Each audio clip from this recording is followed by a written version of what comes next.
I sent out to the board members around 10 a.m. this morning a contract format that actually Patty Cataldi, myself, Carla Figlamini, Pat Nalon is an employment attorney, has been assisting us on, and our patron. And this was in anticipation of the town needing some contracted 4A sewer services. Art, are you going to say something now? Sure. What would you like me to? Okay, I thought you were going to say. Let me finish up because I'm at the crescendo as Bill would do with his hands. I got to get him one of those things that an orchestra conductor. So basically, I hope that the board members got a chance to review it. There are 2 blank lines in it. The one is the number of hours, either per week or month. We are opting for the second option, which is 40 hours a week. And we have the date that this will go into effect being Friday, May 29th, because as of today, the town does not have a W-2 employed 4A operator. So I'm going to be making a proposal for a resolution that the board authorizes me as the supervisor to sign this contract under those terms as of tomorrow, May 29th. Now, before we vote, if anybody has any questions for Patty or Art, because they've been intimately involved with this for the last couple months, shoot away. I'm all for it. I think we need to do it, but I was under the impression that the cost was lower than what it is going to be. Initially, that's what Patty had told me, that the cost was going to be less than what it is. So I was a little surprised to see that it was what it is, but I don't see that. That's what I said. I said that it was I'm sorry. I said that it was going to be budget neutral. When we looked at the compensation and what was being given to the former employee. I thought you told me that the first proposal was $12,000, but the next one was cheaper than that. So, but either way, makes no difference.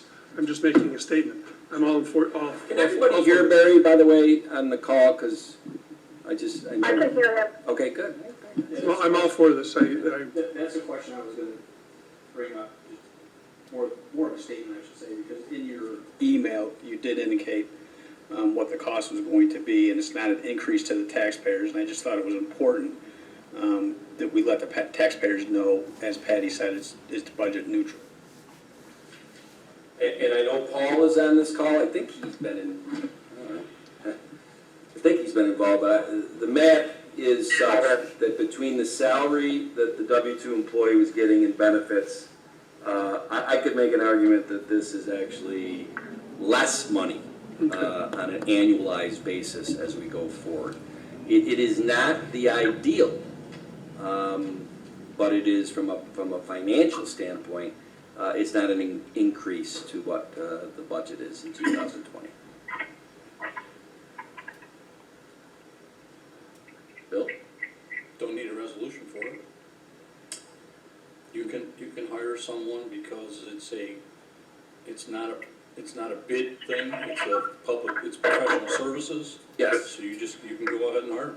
Well, Charlie, you want to comment on that? Because that's a question I asked early on. And Was that Bill? yes. Okay. I don't know, Bill. To be honest with you, I know we've in the past we've hired professionals by contracts through resolutions. Maybe we did some without that I'm not aware of, but I don't know that it's hard and fast. I know that this is a professional services contract. It's designated that by the terms of the contract yourself, but in fact it is, because it's an area that requires not only high skill and expertise, but it also requires a certain professional licensing and awards. Your opinion then, Bill, is that we don't need it? We don't need to do it by resolution? I don't think we do, Charlie, but you can make a resolution, be safe, you're covered both ways. Well, I just, I would say let's do that, just to be on the safe side. well, if it- I don't want some of this being overturned, down the road because we didn't have the resolution. It certainly isn't, I think it's an exempt, from the bidding requirements of, General Municipal Law 103, but, yeah, let's, like you say, be on the safe side, let's do that. well, the only point I want to make is that because it is a contract, the supervisor has to sign the contract, correct? So I'm thinking that the resolution should authorize the supervisor of the town of Webster to sign the contract. I think that's pretty standard operating procedure. And I don't want to beat a dead horse on this one, better safe than sorry, but also, it is an unusual situation. We're kind of flying in fast on this. And I would feel more comfortable with a board vote on that. I appreciate, Bill, that, maybe I could have done You want a this. resolution? Yeah. Somebody could propose a resolution? I'd like to move that the board authorizes Supervisor Flaherty to sign a consulting and staffing support services with the Camden Group. I'll second. Second. Okay, since Barbara is not around, I can do, this is Charlie. thank you, Charlie. I'll do the, You're the man. All right. Councilman Dean, Yes. Councilwoman Cataldi, Aye. Councilman Cahill, All right. Councilman Abbott, Aye. Supervisor Flaherty. Aye. And with that, Art Patron, tomorrow morning I'll be over there with a signed contract. All right, thank you, everyone. I just want to add this in. We did look at another option with another service group, which was twice that amount. So we did look at others, and this group is going to offer us the full service that we need over the short term and for a good price. Thanks, Art. And now, Art, before you leave, okay, because I got to do it, and Tyler, I swear we're going to be done in 2 minutes unless Art gets wordy. Over the last couple of months, our concern when we were talking about this is that the supply-demand of 4A operators from the search last year looked very slim. Not a lot of supply for the demand that's out there. You felt as though if we post it the way we plan on posting it tomorrow, that we will get some candidates. Is that correct? I am optimistic. Okay. Absolutely. But more so, we couldn't continue down the path we were continuing down. Okay. It was not good for the town, it was not good for the department, it was not good for the environment. Understood. And, obviously we're not going to hold it to that because until we see what kind of resumes and applications come in, it's all speculation. You bet. Thank you, Art. Thank you, Art. Thank you, everyone. Tyler, I apologize. No need. Thank you for having me. So, Let me do a little intro. sure. Yeah, so Tom and I met with Tyler Frame, I guess it was a couple of months ago, right, Tom? Pre-COVID. Before everything happened here. And Tyler represents an organization called 3+1 that provides consulting services which helps governments analyze their cash flow and cash management to help them maximize interest earnings, save bank fees, and whatnot. So with that, I'll explain in detail what they're all about. Thanks very much, Paul, and thank you, Tom, for having me. I know I'm the only thing holding everybody information on how to master the driver on the golf. Great.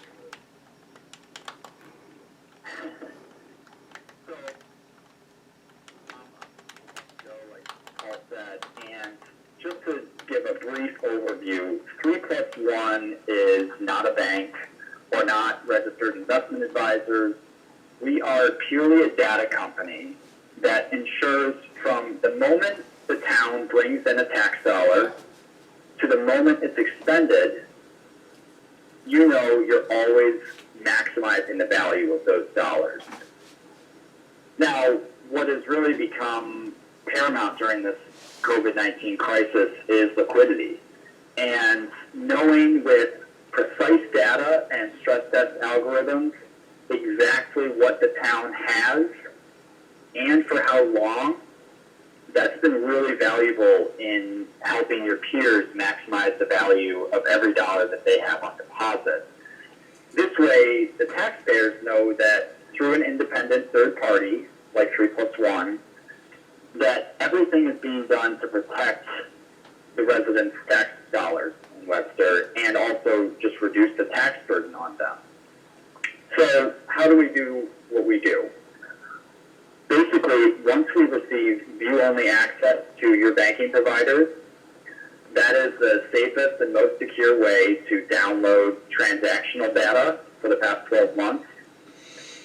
And what we do when we get that data is we stress test every single debit and credit over the last 12 months. We do that 50,000 times. We run it through our Monte Carlo simulations. And that allows us to provide stress test data and forecasting on a weekly basis so that you know that you're receiving fair value for all of your dollars relative to your peers and what the marketplace is offering, and that your banking relationships are equitable, because no doubt you need to have your banks. They provide a valuable service, and you just couldn't do what you do without them. So what we provide is peer data and marketplace data, because we're working with about 40 other entities in the state. We work with the smallest county in New York. We work with the largest county in New York. Work with Genesee County, Town of Aurora, Town of Batavia, a lot of your peers nearby.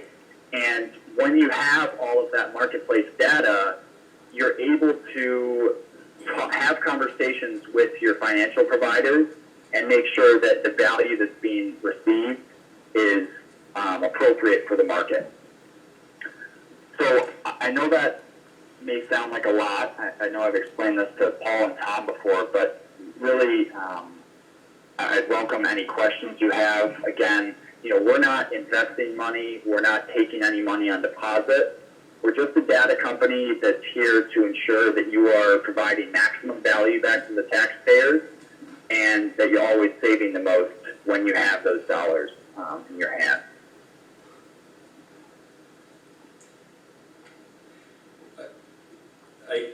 I feel bad in a way for Tyler having to present this during COVID-19. This is a visual thing. It doesn't translate well verbally, and Tyler, I'm sure you know that. It certainly would have been more ideal to have you in here and have the screen up or whatever. To me, and this might help Patty and Barry and John and Bill with any questions they have. If I recall the meeting we had pre-COVID, which now seems 20 years ago, there were two things that stuck out to me. One, that if given access to our accounts, or at least our data, our information, you would be able to come back and give us an idea based on the last year of, what kind of uptick net of your company's fee, if you want to call it, the town could potentially get in added interest, earnings, things of that nature. Is that a relatively accurate rendition, Tyler? Yeah, that's a great way to explain it, Tom. Again, the market is changing so quickly right now. If somebody were to tell you at the beginning of the year that interest rates would be near zero in May, or I guess March rather, you think they're crazy.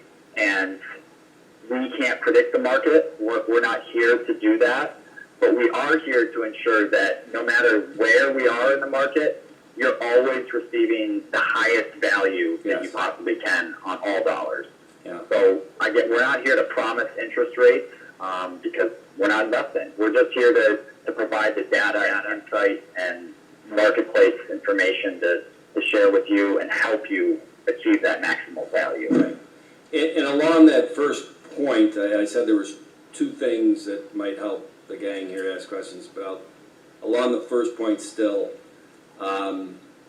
once you did this analysis, and I don't call it a free analysis, you would also know if, hey, you know what, we've looked at the last year, 24 months, we couldn't help you. There's no way that we could help you and have it be a net gain to the town of Webster. Do I recall that? Yes, that is correct. So we do provide a guarantee. Our initial analysis fee is $15,000, but it's guaranteed 1-to-1. So if we're not able to help you as a town over a 1-year period, at least achieve a $15,000 benefit, whether that's from increased savings or potential earnings, then we don't charge you. It's as simple as that. Okay.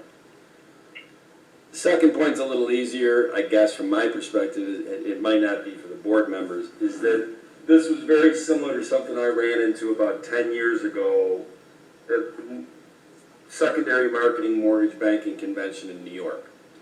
And a firm said to me, we can guarantee you that for every $100 million of loans you close, you'll net pick up an additional 30 basis points, which is $300,000. And I said, come on, there's no way you can do that. And they did it.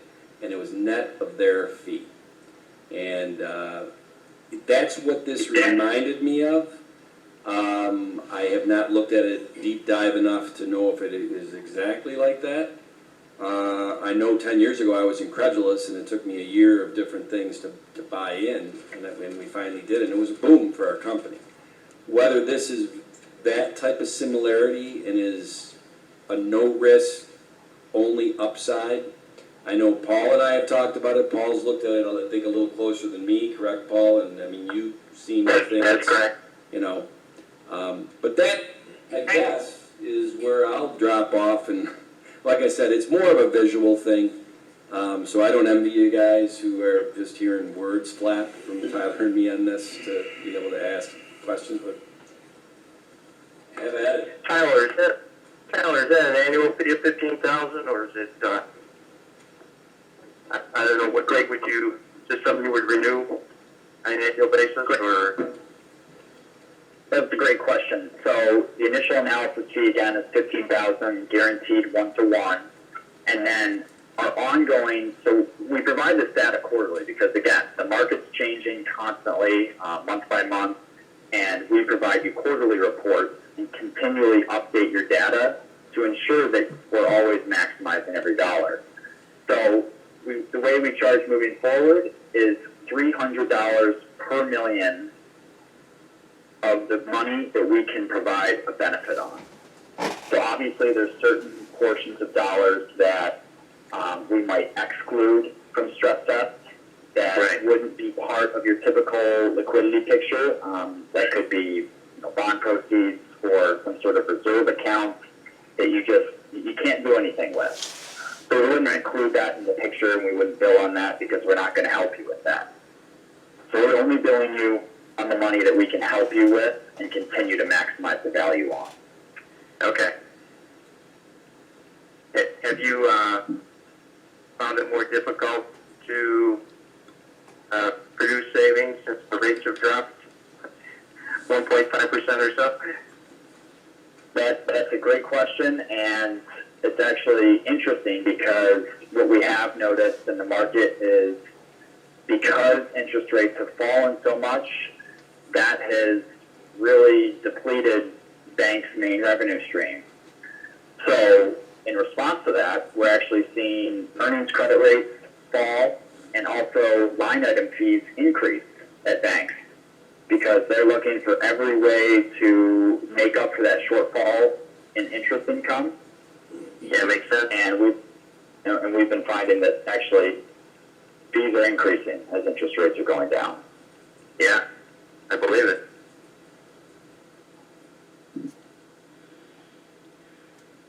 Any other questions for Tyler? I don't have any questions at this point. Obviously, it's the first that many of us are hearing about it. I think that we should take a close look at it. And I'm certainly open to future discussion on it. I agree. Paul? Is there any Oh, information, I'm sorry. I'm sorry, Barry was about to either ask or state something to Paul and you. Paul? Oh, please go ahead, I'm sorry. Yes. Don't you already do this? Don't I already do this? Yes. Yeah, I've definitely improved our investment income significantly since I've been here. I do the best I can with it. So how would this But benefit? to say that I do what 3 plus 1 does, it would not be accurate. Okay. What would be the difference, Paul? Just more detail with 3 plus 1? Charlie could probably explain it best, but they're doing a deep dive into the daily transactions, all transactions that we make. And correct me if I'm wrong, Charlie, but I think you have software that you're utilizing to analyze our cash flow and to somehow come up with a method for us to maximize earnings and possibly segregate funds so we can invest maybe for a longer term at possibly a higher interest rate. Yep, that's exactly right. And you're also looking at bank fees, and you're probably comparing them to a baseline of other banks. Absolutely, and this is a data science. We're looking at every single transaction that occurs within the town, every debit and credit. We're running stress tests on that, and we're figuring out how long do you have every single individual dollar in deposit. And we're providing information and data to show you how long you have everything and when you'll need it. Because right now there's so much uncertainty with liquidity, right now with uncertain revenue streams, that knowing what you need to get through certain periods of the year is really vital. Take the investment piece out of it. Right now, so many entities that we work with are really in emergency preparedness mode, and having the information at their fingertips to know exactly what they need to get by is really helpful right now. And otherwise, they'd be doing this stuff on the back of a napkin. Liquidity is quite different from cash flow, because cash flow is just looking at inflows and outflows. Liquidity is looking at what you have and for how long, but also merging that with what the marketplace value is on those dollars. Because that changes a lot depending on how much you have and for how long, right? There's a lot of value to extract from that data. Yep.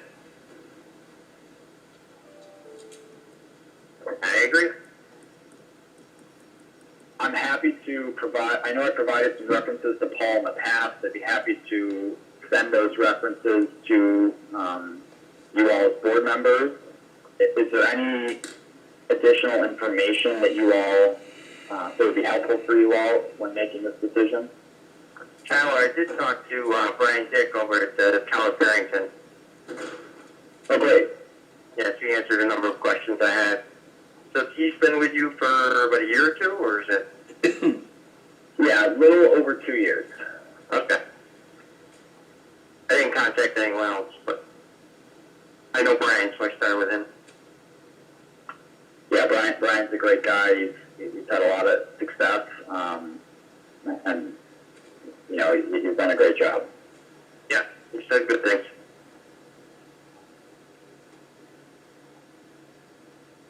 Yeah, maybe if you could send the board members an example of one of your reports, they'd have a better idea of what it's all about. Absolutely. Or send them to me, and I can make sure they get them. Okay. Yeah, I have one, but And I can send you one that's probably a little bit more updated now than when I last sent you one. okay, sure. Yeah, just a PDF is fine. Great. I can absolutely do that. Okay. And I guess we'll look it over and we'll talk about it at some point. Sounds great.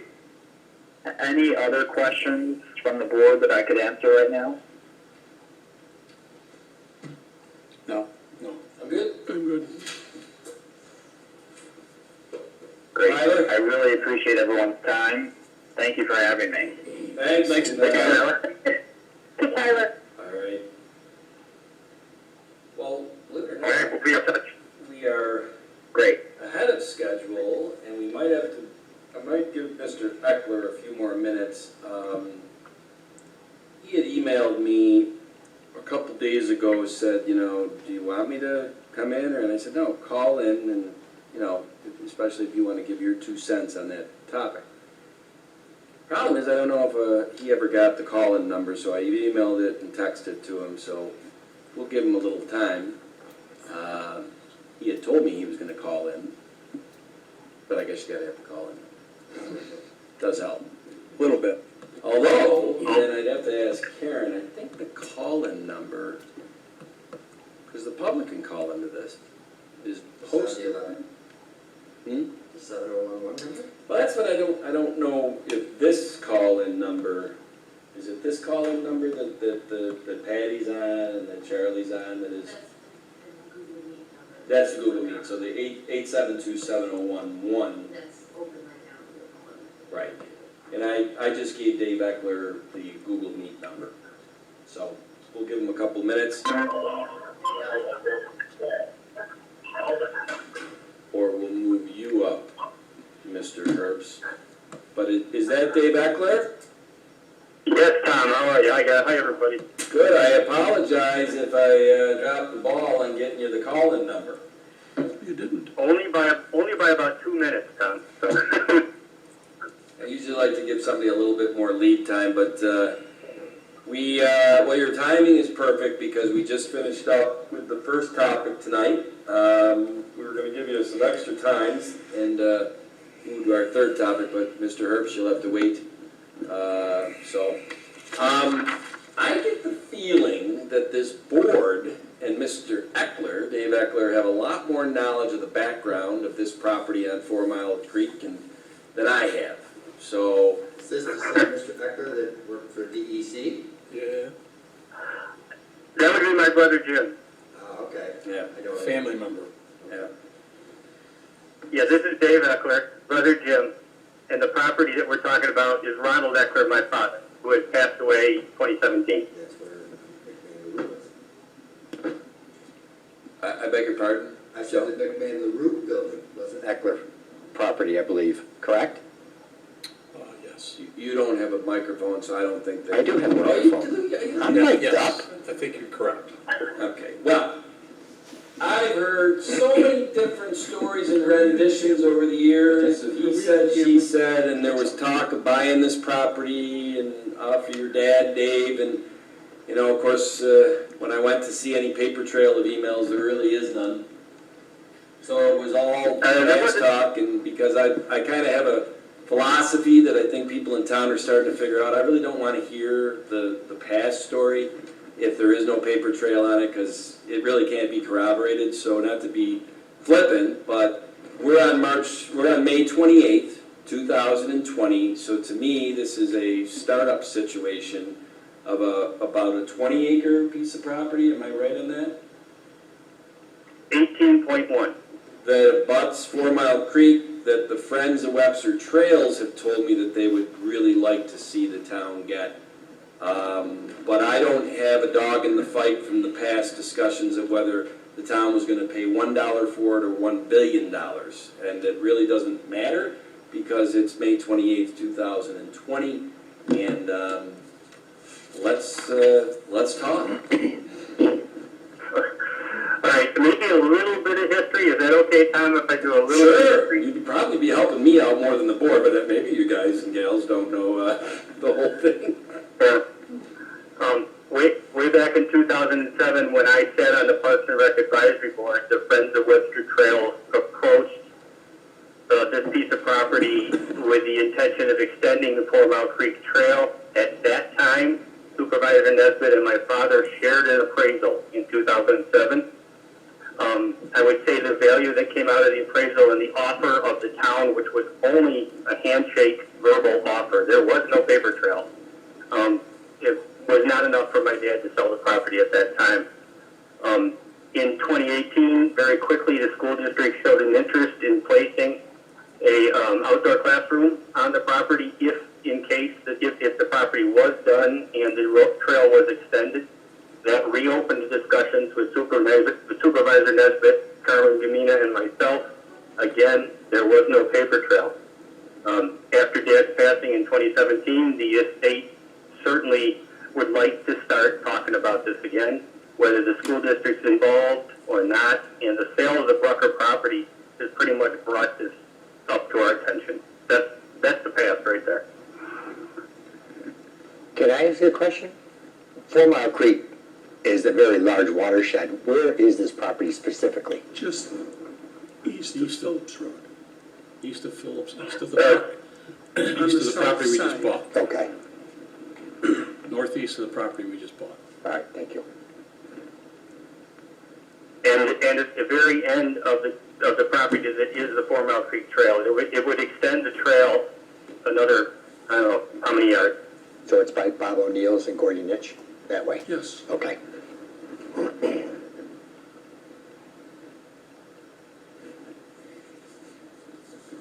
The issue is how we would pay for it. I don't know if everybody could hear Councilman Abbott on what he just said, or asked. Well, if it's $1, I'll lend the town the $1 bill, all right? I know Dave, he's not gonna, they're not gonna let it go for $1. We don't have to talk about it anymore, right? Dave, were you not offered the assessed value for that property? My father was offered the assessed value for that property in 2007, yes, and he turned it down. And I know that in your early description, you said there was an appraisal done. This is a common misconception. I just want to make sure we don't have a semantic issue. An appraisal is done by a third-party firm. An assessment is obviously the tax assessor saying that's what its tax value is. Very different thing. There was an appraisal done. Thank you, Charlie. I looked at the cost of the appraisal. Mr. Eckler decided he did not. The deal was going to be that we got an appraiser. The both parties agreed on. Mark Reisberger was representing Mr. Eckler. We did have a contract, but it was never signed by Mr. Eckler.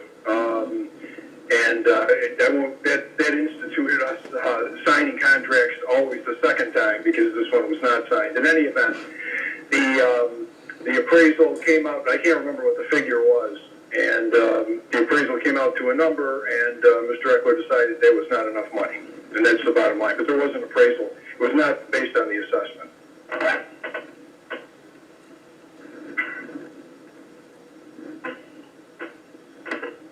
When was that appraisal done? 07? Okay. And obviously, well, There's been some increase in property. it probably went down at first when the 08, Right. debacle happened, and then it's come back up.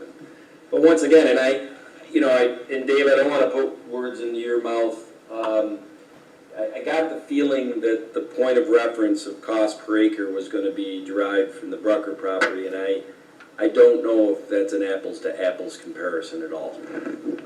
I just don't know. Sorry, Tom, I agree with you. It's not an apples-to-apples comparison. I think the question is really pretty easy. How do we pursue this again? Get a new appraisal. I'd start with a new appraisal for sure. Yeah. They just got a baseline. It would have, Anybody want to share the cost? sure there were. The cost of the appraisal, I think, is what he's saying. The town paid for it last time. The town paid for it? I believe so. Bill, you got an incredible memory if you can remember that from 13 years ago. Charlie would know that. Yeah, but I don't know The what I had town for was the breakfast. cost. It was paid half Eckler, half by the town. There you go. Half and half. Well, I would propose we do the same this time. If Dave wants to move forward, that would be my suggestion. Charlie, do you remember, and Bill, how was the appraiser picked? We came to an agreement. I can't remember. As a matter of fact, I was trying to look for the file Apparently picked- this week, and apparently it's gone. I mean, it was 13 13 years old and Yes. was destroyed It because was, there it was was an no appraiser action that done was on it. agreed to by both parties. So, we don't have the appraisal anymore, but, Dave, it was, Dave's it was father, the two parties attorney, decided on agreed. it. Or maybe the two attorneys, I can't recall. We came to an agreement as to who the appraiser would be. It was a neutral appraiser. Of course, the town doesn't hire an appraiser, in and of itself. We have different appraisers, for our services and for the assessment matters. But in any event, I don't think the appraisal itself cost a lot of money. I guess not, but- I mean, it's empty land, is that correct? Am I missing something here? It's all wooded. No, it's all wooded, there are, Right. there's No, an it's- old, there's old a stone bridge back there, there's some old cars that have been there forever and ever. Really? Somewhere in there, in Webster, there's 3 old flour mills, and if I'm not mistaken, that area was possibly one of them. Okay. The other one was up on Basket Road to the east side towards Schlegel. We found the foundation of that one. Well, let's talk about the sharing of the cost of the appraisal. Is that acceptable to you? I'm not Tom, you adverse have to that it. map? I do not have the map in my possession unless it's an emailed one that I can. There's one go in the back to. email, and that's what I've been trying to There's find. one in the email Dave sent? Yes. I guess, Dave, are you willing to share the cost of the appraisal? Yes, we are. Okay. Do you have your attorney willing to meet with us to get an appraisal you both agree on? Yes, we can. Or do you want to do it yourself? You know what? If you guys are not currently using any appraisers, we can shop for appraisers. It's up to you guys. I'm waiting for direction from the supervisor.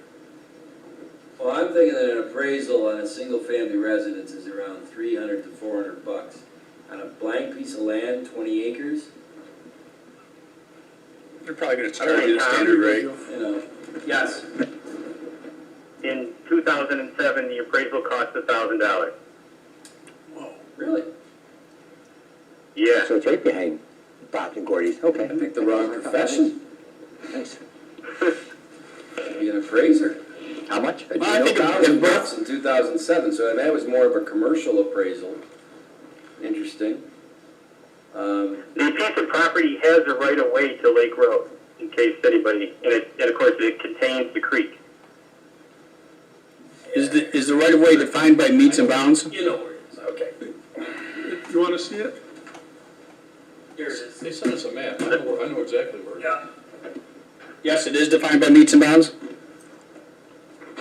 The right of way? We're not, I think everybody, and I don't want to put words in the board's mouth, but Charlie, you're on the call, I'm glad you are. If Charlie can get with the Eckler estate or your attorney, Dave, whoever controls that land, and agrees on an appraiser, finds out what the cost is gonna be, Yep. then we can, we're open to it, but, on the same token, and I don't want to trip over a dollar to pick up a dime, that surprised me that it was $1,000 13 years ago.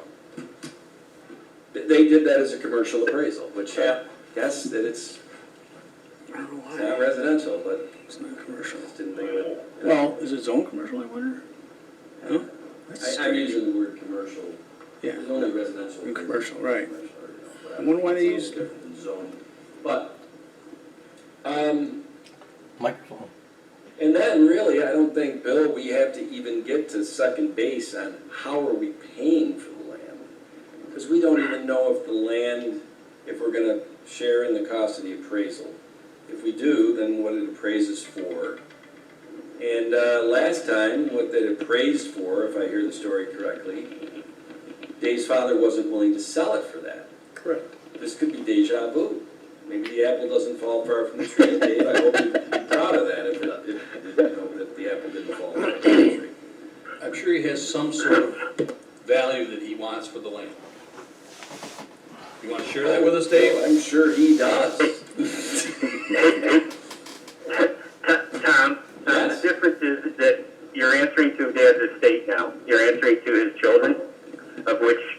one of his two executors, and there are 4 children involved. So it's certainly something we have to pursue because the estate wants to close. We want to finish this project, and certainly want this to happen as much as possible. So the answer would be, you're not talking with Ron anymore, but you are talking with his 4 children. I gotcha. Yep. They must have some idea how much they want for the land. Large lot, don't they? Bill, I don't mind your question, and if Dave wants to offer that up, that's his prerogative, but I gotta tell you, not to be unemotional, it doesn't really matter to me. Unless it's $1 billion, and even if the land appraises for $1 billion, we're not buying it. Or are we, Bill? Hey, Bill, I really appreciate your question. Thank you very much. Guys, the assessed value is 55.4.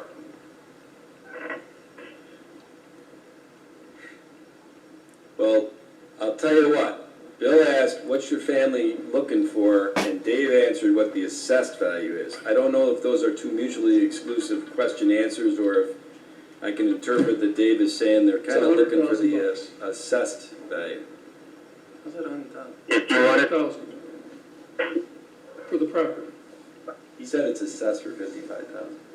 Is that per acre?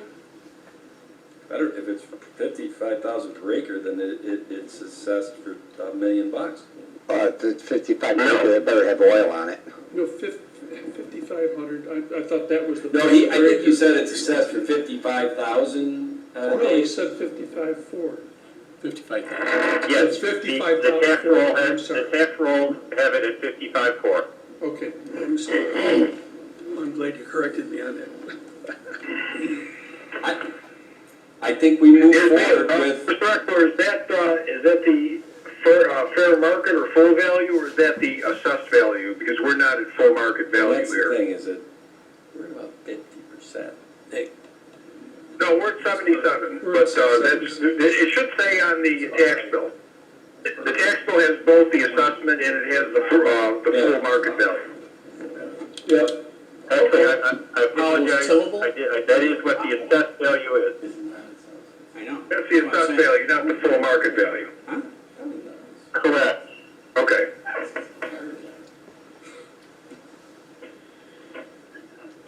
I found the tax bill, guys, the full market value, I see it says 71 here. How much? 71%. Yeah. Yeah. 71,000. 71,000.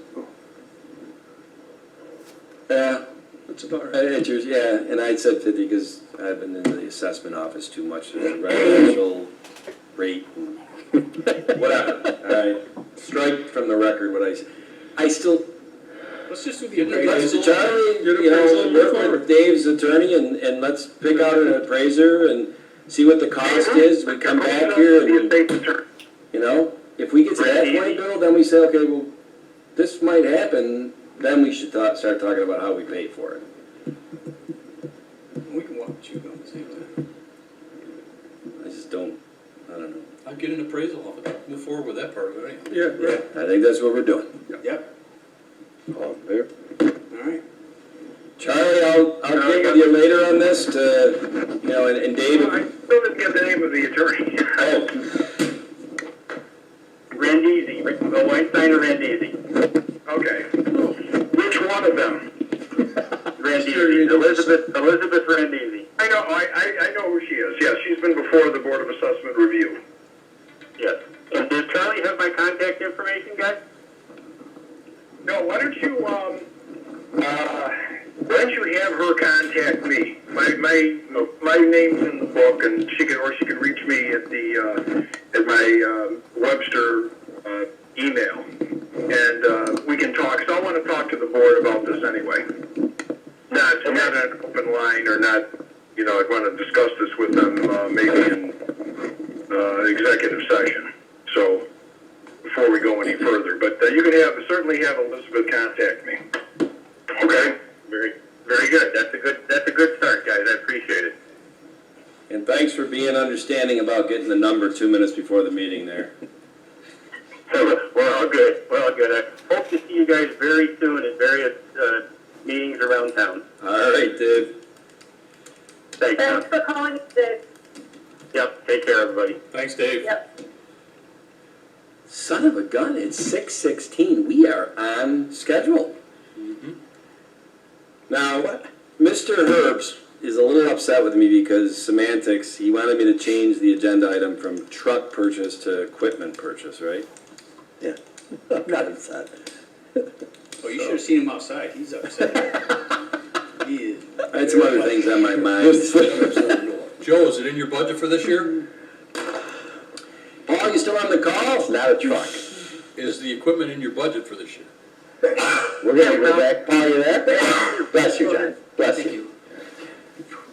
Patty, you're there. I'm gonna ask one question. We're trying to input our 21 budget. And So before we start asking questions, why don't we back up and give some history of why this is on the agenda? So if Paul and Joe want to address that, I think then we can start with questions and comments. that's where I was going. Sure. Do you all remember a conversation from the windstorm of 2017 that we had submitted through Homeland Security, funds coming back in the tune of $350,000, $325,000 first.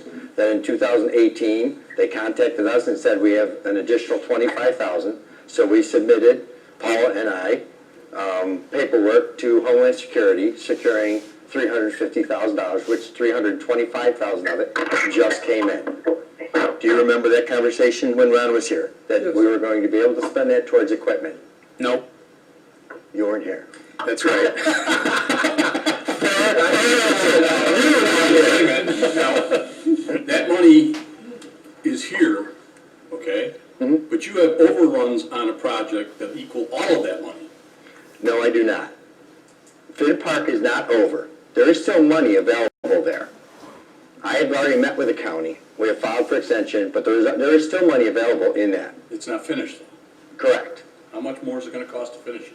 That I do not know, because we ran into rock, but we have submitted for more grants. But you're talking apple and oranges. You're not talking, I'm talking about balancing a budget.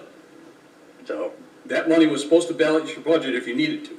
And then after that, we would look at an equipment. That was never discussed. Okay. From day one, Ron said that money could go towards equipment. An unbiased opinion. I heard Ron on many occasions, on more than one occasion, say that Joe could look into purchasing some of the equipment that he had in his budget when we got the $325,000. Okay, stand corrected. Well, I have to Bill's point I have though, to agree, we've talked about that several times. to Bill's point I though, heard it too. to Bill's point, if you do have a cost overrun on a project, where's the priority, budgetary wise? I'm just asking a question. I'm not coming to any conclusions or whatever, but you're saying that there are funds available, but you don't know how much funds, right? You're saying that, Which are we talking about? We talking about the Finn project? Right. Or, right, yeah. there's It's- funds available it's for not that. over. Pardon? The Finn project is not over. It's not over budget. There's still like $70,000 to $90,000 left yet. Okay. What is your projection as far as the cost to finish a project? Depends on the bridge, the cost of the bridge to get over the creek. Okay. Right now, I have preliminary prices, but we're also soliciting more funds because it's a 303 delisted. The monies are very readily available, typically, Right. pre-COVID, for 303 delisted projects. Okay, but what's a ballpark, would you say? $120, $125. Okay. So, all right, I'll let you finish.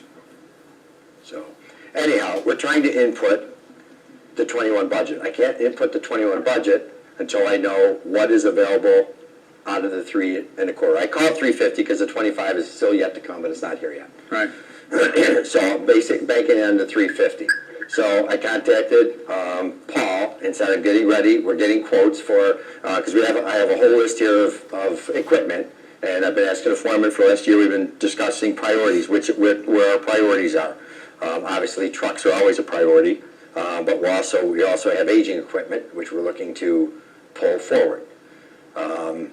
So in lieu of that, Paul had done some homework, and at my budget review on May 4th, divulged that we only have, out of the 350, around 92,000 to spend of it, because the rest is going to be allocated towards other accounts.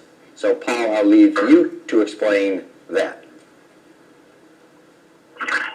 Yeah, it's hard to hear everything you're saying, but I think basically the $325,000 that we got from the grant, or from the storm recovery money, about a third of it related to the use of equipment, the 2/3 to the use of our labor.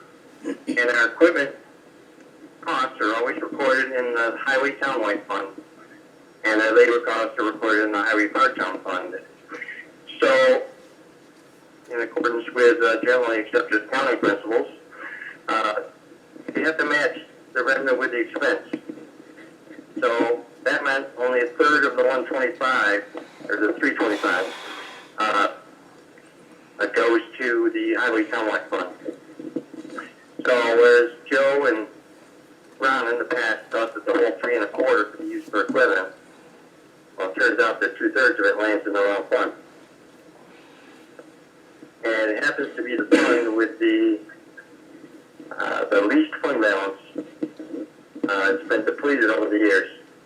Tom and I just met with Tom Zuber from Red Lager's office today, and when you look at it, there's really only $91,000 available at the end of 2019 in balance. So the only way to purchase equipment would be to borrow or budget for it in 2021, which would increase taxes probably significantly in the Highway Townwide Fund, and then trying to make up for it, to stay within the region of the tax cap by appropriating additional fund balance from the Highway Part-Town Fund. Now, the Highway Part-Town Fund is pretty healthy. It has up to $2.5 million in fund balance. That's not all available, but it's much healthier, so it has room to appropriate. And if you decide to borrow, there is a bond anticipation note renewal coming up on July 7th. If you want to roll it into that, I would need to know very soon, and we would have to pass a bond resolution. So what's the cost of the equipment you're looking to purchase? Speak up. Equipment cost. He wants to know what the cost is. Well, it all depends on what's available, because I can run down this quick. We got a pickup truck, a Camry truck, the box van, the 10-wheel dump, and a crew cab. The crew cab is $205,000. The 10-wheel dump is $255,000. But part of this, that's what I need to know what we have available now. So what I don't have, I can project or put into 21's budget. Okay, didn't Paul say 90,000? He said there's an existing 91,000 in that reserve fund, and there's going to be 90-something thousand dollars from that going, so there'll be $180,000 available now. If No. you deplete What it. Am I wrong on that? Yeah, what he said, the DA fund, which is the part town, has 99,000 in it, Paul? Highway Townwide has 91,000 where we buy the equipment. 91. 91,000, and the DB account has 2.5 million All right, in it. what's a DB account? Paul, you want to explain the difference between the DA and DB? Yeah, I just explained it, but One's labor? the Highway Townwide represents all taxpayers within the town of Webster, including the village. Okay, gotcha. Equipment is purchased from that fund because the equipment is seen to benefit Right. the entire population. The Highway Part-Town Fund just benefits the area outside of the village. So it includes things like snow removal, leaf pickup, certain labor tasks that only relate to the area outside of the village. So can we purchase equipment out of the DD fund if it is related to leaf pickup and snow removal? No, it's always, from what I understand, it's always purchased out of the DA fund. And those, I know that's what we've always done, but I'm asking, since that equipment is not used in the village, can the DB fund be used for that? Well, that's a good argument. Yeah, if you could argue that the equipment's only being used for the area outside the village, then, as far as I know, I think it could be done. and those monies So between, I'm not I'm not suggesting that what Joe is looking to purchase would necessarily fall into that category. I'm just looking for some guidance. If it were, could we do that? I'd have to check with OSC. I don't know for sure. And the monies in those two accounts are non-transferable, correct? Correct. Right, different citizens. Right. No, but he has an overall budget where you could reduce the one that has a lot of money in it enough to offset the increase in the other. That's what I was thinking. I've mentioned this many times, it's always fallen on deaf ears. And Barry, I'm glad you brought, because obviously coming No, from that makes background in the highway department, you're very familiar with this DA and DB and all this stuff. So, Charlie, you still on the line? I am. So really, there's three factors here. There is either accounting, state comptroller, gas fees, whatever, that are unequivocal, irrefutable on never the two shall meet of the DB and DA and what the use is for. That's correct. That's one factor, potentially, and Paul will see. Two, maybe there's a legal thing that Charlie can help us also find out about. And three, and one of my favorite ones of all time is, well, that's how we've always done it. And that needs to refer back to 1 and 2, because some supervisor back in 1967 who had influence and said, let's do it this way, and then it just permeated down through, and nobody ever questioned it. I don't know if that's the way we should be doing it. I think the first two things I brought up would give clarification on it, right? Right. We have to find out if you can, so you have the healthy fund balance is in the part-town, Yes, and it's significantly heavy. And very much so. And that's where all our sales tax money goes into and all this and that.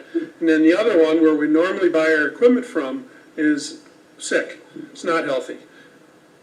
Why, we have two parts of his budget. Why can't we use a significant amount of money, or amount of money from the fund balance in the part-town to lower that budget enough so that we can increase the town-wide budget up It's a valid question. to balance? Right. So that the two, when You're they, mixing the two funds, and according to everything I've been told, you can't mix the two funds. we're not mixing the funds at all, we're just offsetting the cost in one. You're taking money out of one fund, one part town, and transferring it over to the full town. No. No, he's not. No. What I'm suggesting is that his part-time budget, his part-town budget that has a good fund balance in it, that budget be lowered, taking money out of the fund balance to lower that budget. And then the town-wide one, which if we purchase all this equipment with not much monies to do so, is going to have to be raised in taxes. The two will offset one another. Right. That's what I'm Basically, we suggesting. need to yeah, If that's increase the possible. tax Yeah, I know what rate you're saying. in the highway townwide and decrease it in the highway part-town. Right. I got it. Whatever Paul can manipulate. Let's not use that term, we just start That's how I'm hearing it. I would like to know what AICPA or GASP or whatever comments on this. And also, Charlie, and I know you got nothing to do lately, I mean, if we also, from a legal standpoint, we're not doing anything right now, but it would be nice to know. And look, it wouldn't be the first time that I've ever seen a situation where, we've just always done it that way. And then when you look and peel back the onion, it can be done a different way and be completely legal. And it just was somebody's interpretation years ago, and it never. Now, I'm going to ask you, Joe, honestly, what do you do with the crew cab that I think you said cost $205,000, and what do you do with the 10-wheeler that cost $255,000? Were those the cost of those two? Yeah, correct. Replacing trucks that are fatigued and I'm aged. asking the question the wrong way. Okay. Do they get used in the village? In winter season, yes, absolutely, plowing the roads. We don't plow village streets, but we plow 250 and 404, which go right through the village. Yeah, but North half, south half, east. You're not technically doing village work with No, those trucks. correct. You're just passing through. Correct. like, if you go to the That's, Golden Boys. that's why our equipment has always been purchased out I of. see, it's the cleaner way, They're not you know. plowing, the village isn't going anywhere. That's the reason behind that. Totally understand. I mean, and that's where I was hoping he was gonna say, I would say oh, technically. no, the highway department or the DPW, I would say village takes technically care they're- of all that. you- They plow the side. You're not doing village work, right? If you look at the contract, you're contracted through the county. for those. No, he's providing work for the entire town that lives here. Right. Yeah. All the residents receive benefits From that service. from that service. Yeah, That's you're why it's sharing the road town-wide. responsibility Yeah. to benefit everyone in the town. That's the logic behind it. And the layman terms is, well, you can't go and buy that truck from only the town taxpayers and have the village taxpayers who didn't pay any taxes into paying for that truck get services from it, in more words or less. I get the logic. Correct. I just don't know. And I think what you said, Paul, is that you can't overtly transfer fund balance from part-town to. That's full-time, not what's because being you're- suggested, though. No, it's not. No, I know. It's being suggested, Yes. in the end, to balance the budget. You spend more on this side out of your revenue to lower that amount of the budget so that you can raise this amount of the budget, The same difference. the same difference, so that it's Right. neutral. No, I hear you. Right. We got it. I do hear you, and I see the rationale of that. Of course, that goes back a little bit to what Bill's terminology was.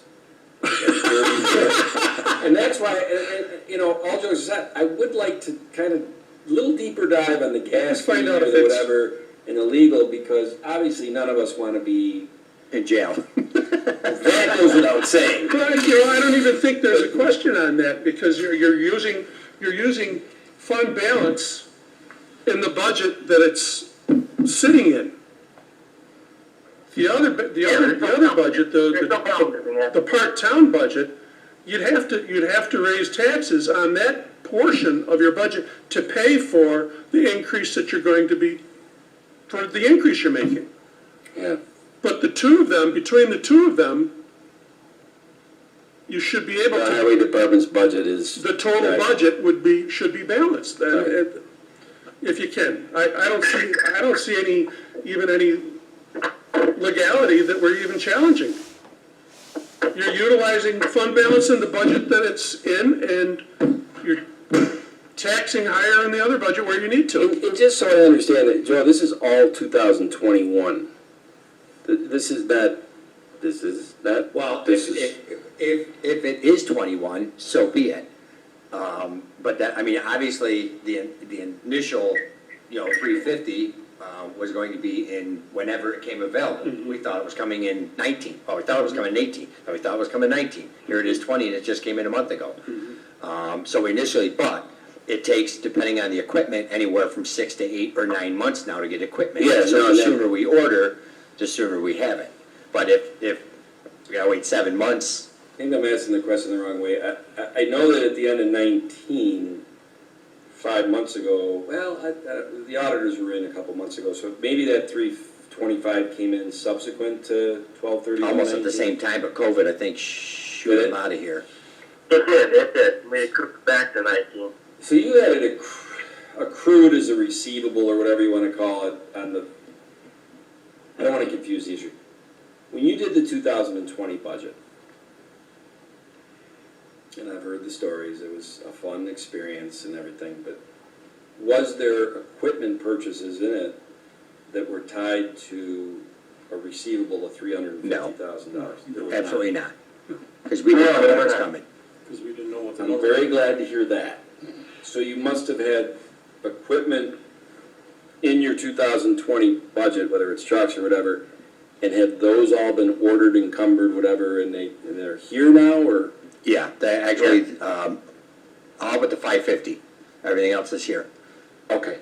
But we also ordered it in December of last year, because it takes 7 to 8 months for the trucks to be built now, so we ordered it. Right. The truck came in, but it's only at Mac, it's not. So in a perfect world, before we found out about this 1/3 labor or 2/3 labor and part-time, whatever, and in good faith, the board thought, hey, when you get the 350, you got the reimbursement, use it for equipment, okay? But that's it gets parsed out to the percentages. I'm not gonna be redundant to what Paul explained and whatever. In the perfect world, though, you were thinking, if it comes in 2020, we just had a windfall of money for 2020, I get to buy these now. Correct. Okay.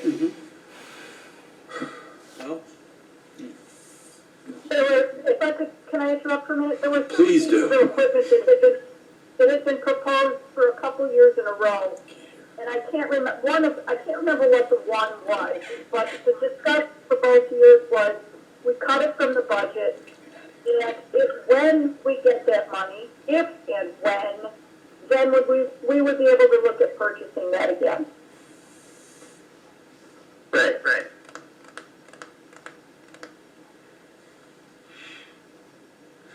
So that list that you just gave, Joe, and I mean, you rattled it off quick, and I just was able to write quickly the two biggest ones. But there was more on that list. What is that list? Is that list aggregate to what you thought would be the windfall of 350 No. from now? No, because- And the 2021? No, because right now, just in 20, up to 21, just in needs, I'm at 1.125 million. There's not a chance in hell I'm gonna get that money. So, we need to prioritize, but I can't prioritize if I don't know what my bottom line is. Because we'll prioritize this list based on what I actually have to spend. how old are those trucks? I don't think we can tell you right now what you'll have to spend. We'll have to look at the whole budget as a whole to be able to figure all of that out. I mean, A lot's gonna have to do with how much we're gonna lose in revenue. And right now, the numbers I have are over $125,000 lost in revenue. Because of Taxes that the county. sales tax. Sales tax and the tax on interest that the county gave away. And the loss of. That's not in his budget. No, but you're saying overall for the town. The overall town budget. Bill, I'm just trying to understand where your mind is coming from. I'm not gonna get in an argument with you. Now I understand where your mind's coming I'm from. concerned that this town's gonna be in serious financial issues with starting this next budget. Well, it's not just this town, it's every municipality, Monroe That's County, right. and the state. And we're not gonna get any money from the state, I bet you, I can bet a lot of money on it's that. gonna be difficult because, there are so many unknowns. Yeah.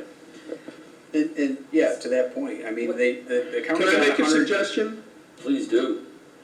I would suggest to Joe that he prioritize to the best of his ability what he absolutely needs, keeping the number as low as he possibly can, so that we can, and then let us work at it.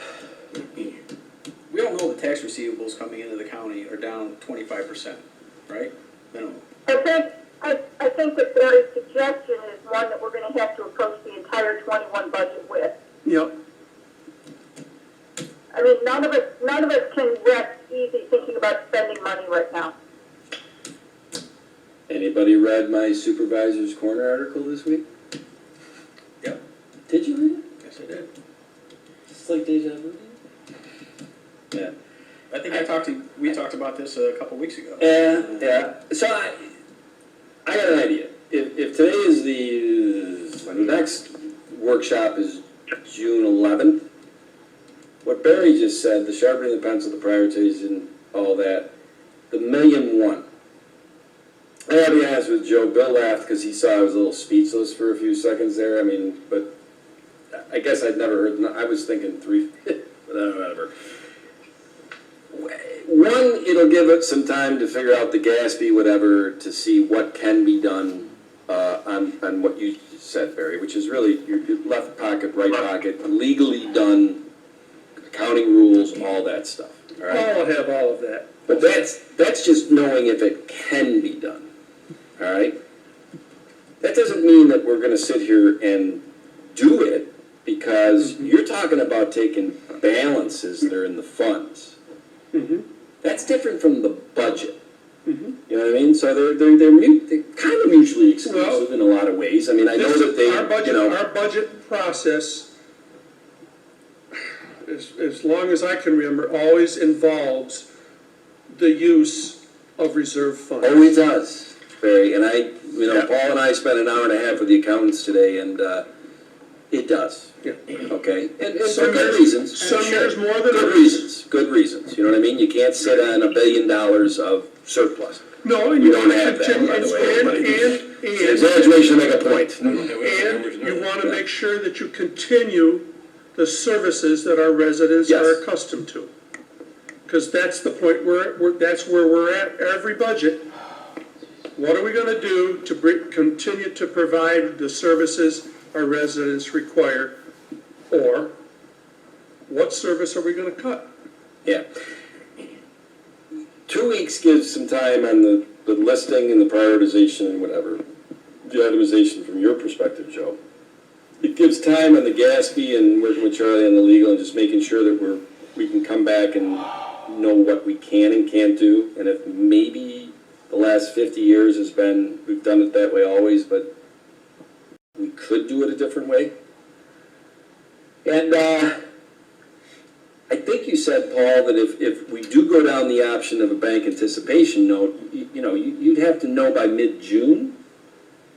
2 weeks. I'd have to know very soon because the sale's going to happen, I think, around June 20th. Okay, well, We this... talk about bonding equipment? Very little time. Is that what we're talking about? Well, that's the bank anticipation. The way Paul described it to me, it becomes a bit of a windfall of revenue in 2020. Is that correct, until you get the permanent financing on it?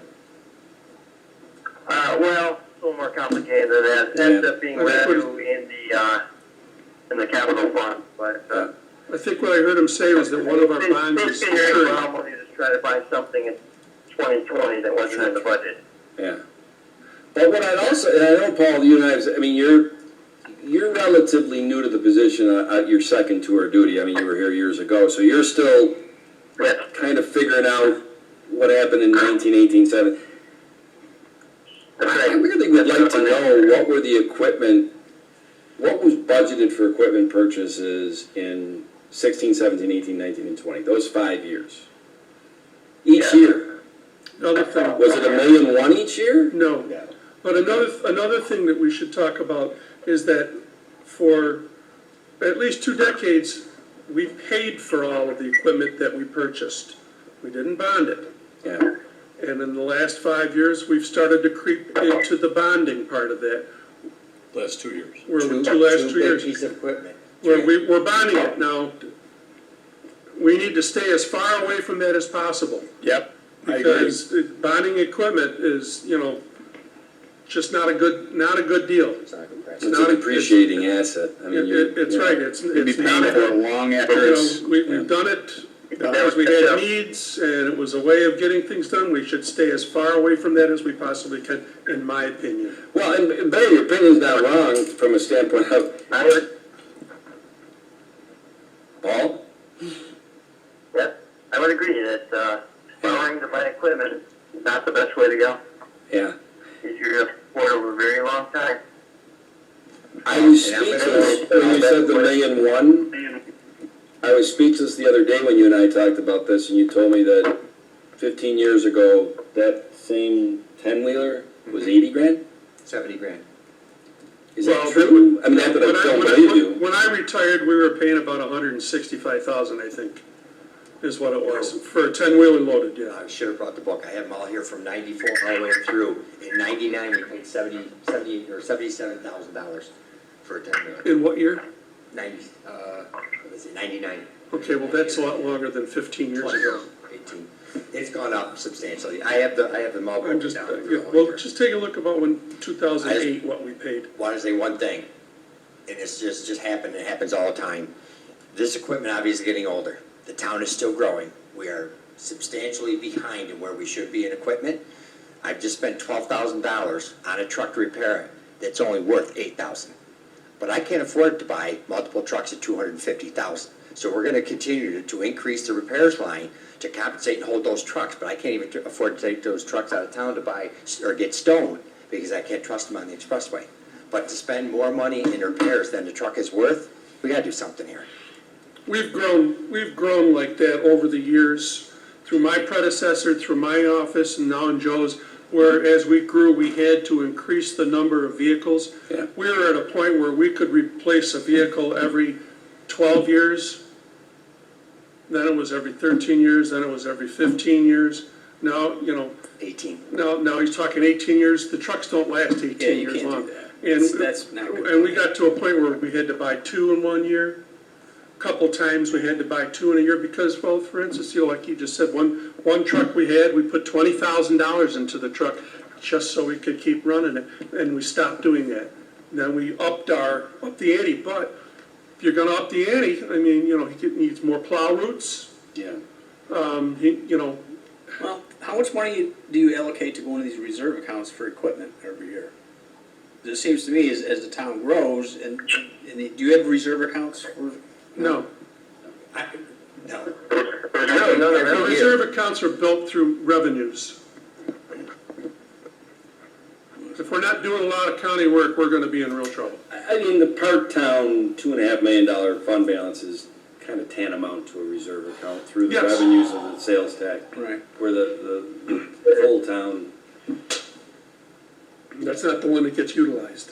yeah. That's Well, why there's so obviously, you much. don't utilize it. That's why that's the one, that's why it has so much in it. Well, that's gotta. I gotta ask you a question. Out of that 325,000, if only a third of that is equipment, and that goes into the part-town, the rest of the money that's left, what account does that go in? Does that always also go into the part-town? Yeah, 1/3 to the highway townwide, 2/3 to the highway part town, where the labor costs were incurred. 2/3 of the account that already has $2.5 million in it. Yeah. That's why it continues to grow at a decent rate. The labor.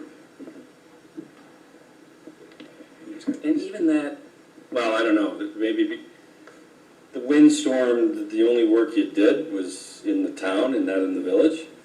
Yeah, we didn't pick anything up. That's in the correct. village. Village does their own. That's correct.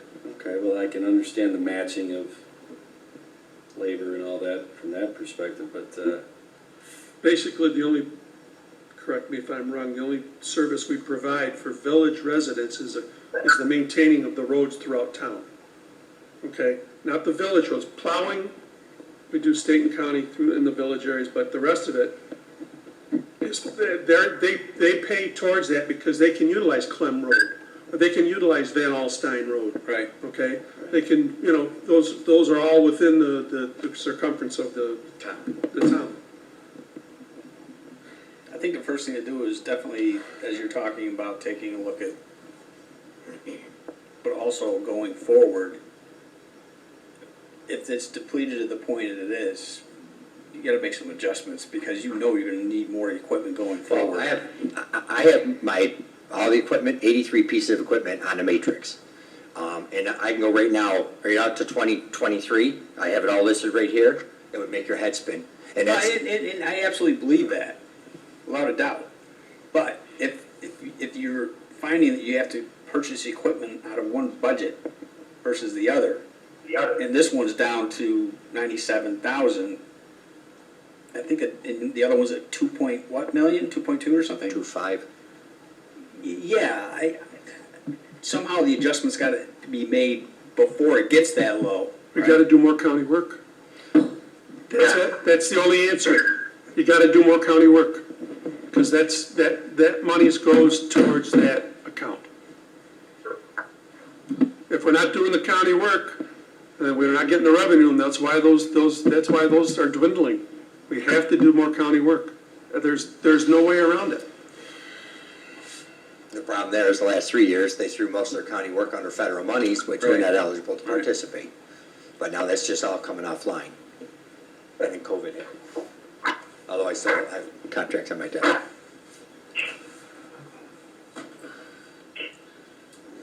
Well, that's why I see taxes are good. I don't know how you're gonna keep them down. He needs equipment. The only way you're gonna get it is to raise the taxes. Or use part of I that. don't think you can, Joe, legally. I really don't, but, We'll find out. Worth investigating. yeah. Just like getting an appraiser for the land. We don't know what we Once don't know. again, I'm not recommending that we use the $2.5 million fund balance in the part-town. Okay? I'm recommending that you use it to pay for your budget in that area, so that the other budget, when that goes up, is balanced by this one going down and this one going up. But by moving that one down, what are you paying for? all the accounts that are within it. Right? That's it, nothing else. Don't put any money towards it in the budget, is what you're saying. Right. Use fund balance only. Well, use more of the fund balance for that, No, it's So just, I mean, and that, I'm sorry, Barry, go ahead. just to lower the amount to be raised by taxes in that account. And then the other one, the amount to be raised by taxes is gonna go up. But the whole thing, try to balance the whole thing between the two, if that's possible. Aggregate would be, And it's, you know, I think you guys, I like 5-year, I like to see a 5-year trend on things, and I don't have that here, because when Paul and I met with the auditors today, I do have the fact that the end of 2018 fund balance in the all-town DA fund was 183,000, and at the end of 19, it was 91,000. It got depleted by 90,000. So we can buy some equipment. That's a Do townwide, you know that that's townwide? townwide, I get the two. That same They do. analysis at the end of 2018 on the part-town, the fund balance was 1.4 million, and at the end of 19 it was 2.25 million. It went up $800,000. Now, that I'd was like to probably see 5 year because I think it would because of show that sales revenue tax. from the county that you talked about, Yeah. and, you know, but it, I keep going back, I'd like to see the Gatsby and the legal aspect because, you know, Bill, when you said I don't see how we're gonna do this without raising taxes, I'm like, I need somebody to show me how to do this without raising taxes. yeah. All right, Apollo 13, you gotta build this. We can't. No, you gotta build it. And they built it.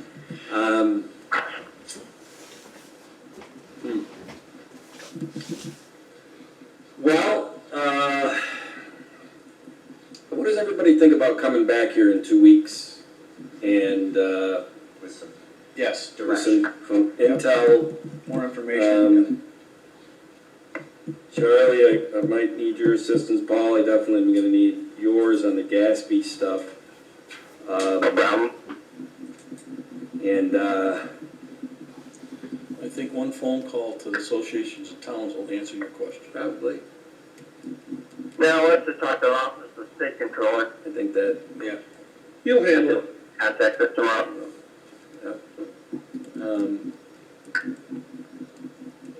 I mean, if there's equipment that's only used, outside the village, such as leaf pickup, we don't pick up leaves in the village. You're probably justified buying equipment out of the part-time fund in that situation. Well, and that depends on what equipment you're looking to get. I only offered that as a solution for some of it. We could possibly. Well, that would have to be leaf, it has to be related to leaf pickup. Right. It would have to be something that we only do for town, not in the village. Right.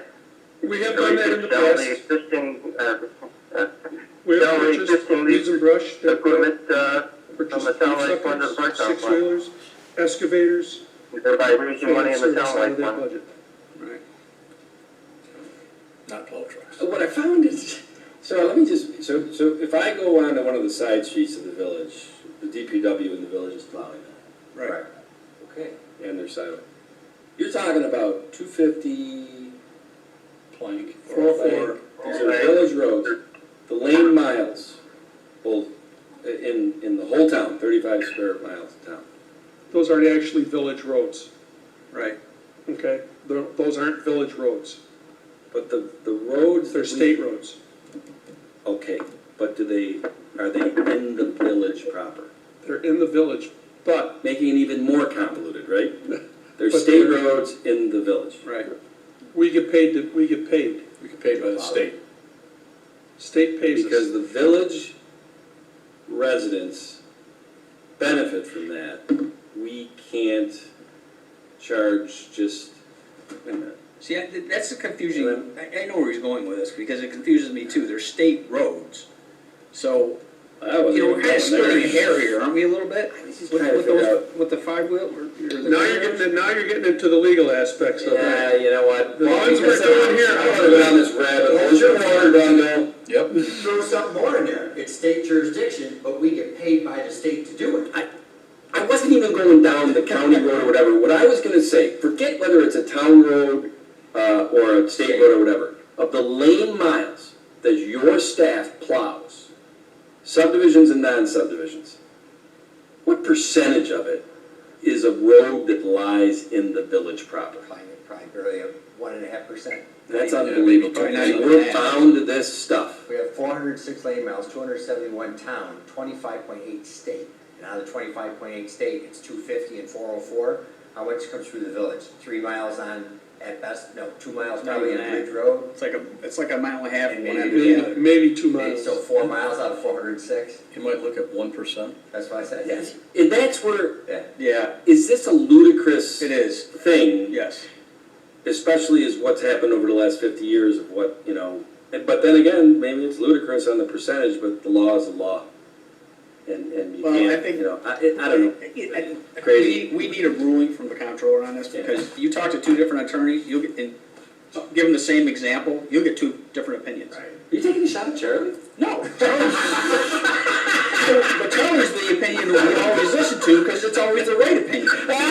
Because it's the one that represents us. There you go. I have a pretty good idea of what we have to do in the next 2 weeks, and I'd like the board to get some of this information to them earlier than, like, 5 minutes before the meeting in 2 weeks.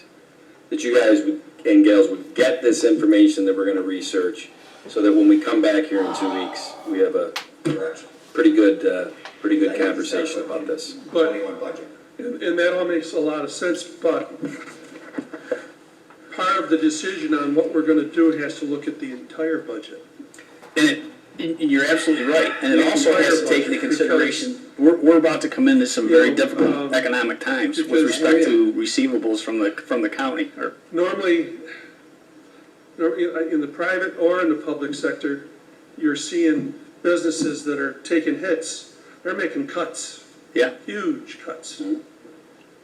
And we don't have that ability really to make huge cuts and still provide services. So, you know, you might say, from my point of view, all 14 department heads, you're gonna need to really sharpen your pencils this year, because we don't know what we're gonna end up with as far as revenue. And you haven't read my article yet? I think that's what I was. You know what I want to do? And, you know, with the old, if you don't learn it from history, you're going to repeat it. And I don't know if Paul's going to be able to help me on this one. I want to go back to 08 and 09. Now, by the time the world went to hell in a handbasket, it was September, so the board had probably done their budget, or was pretty much done for the year 2009, and then got 2008 was done for 2009. for 2009, and then all of a sudden Armageddon hit, right? I kind of want to go back and see how did the finances get handled during that next 2 years? Because there might be some lessons learned there for right now. They're different situations, but I got to be honest with you, there's a lot of similarities to them. And I just kind of want to see. And I mean, Bill, were you on the board back there? Yeah. 05. Okay. Well, you got a good memory from what you said in 07, but then, I don't know if I can trust your memory. I gotta go back to the paper trail, sorry. Oh, boy. I know John wasn't around, and Patty, were you on the board in 08? No. I was not. Okay. I don't know, I just wonder if there's some lessons learned in there. Either actions made that worked out great, or ones that, oh boy, if we would have done this, you know. And when you're flying blind like that, hard to criticize. We got the hindsight benefit now. But I'd like to see it, because it might guide us. That's a bouncing ball, though, that you may have a hard path to follow, and you'll have to have a private conversation with Paul on that as to how the finance went. Because there was such a shell game. I mean, look at your fund balances, too. Nothing to get as far as the board, but like I said, some of the creative financing and that shell game that went on, Paul may have a hard time. But you can look at audit reports and kind of hit down on the key, you know, summaries of fund balance and all that. And I get it. In the middle of it, they might have moved some money around, but at the end of the day, the dollar's the dollar. Yeah. Yeah, You know, it's what came in, right? And that's what's worrying me a great deal. The unknown. Is we all know in this room that we derive a lot of money from the county in sales tax. Yeah. We already know that the county sales tax revenues are down 25%.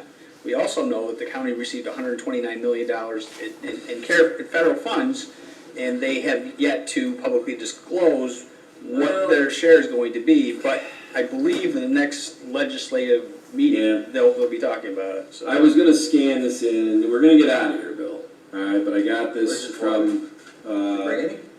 I got this from the Charles county, been gone for a while. I think Tuesday, and it addresses that 129 million and what they wanna do with it, and kind of gives, you know, some, but I was gonna scan it in and send it out to the board members, because ultimately the county leg is gonna vote on it.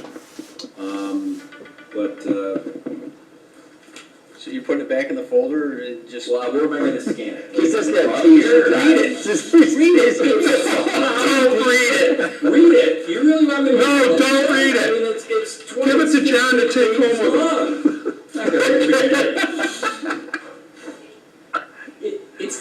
It's time, okay? You've had this since Tuesday, you haven't shared it. Yeah, well, I've been napping and reading the. I know I woke you up when I walked in your office today. All right, well,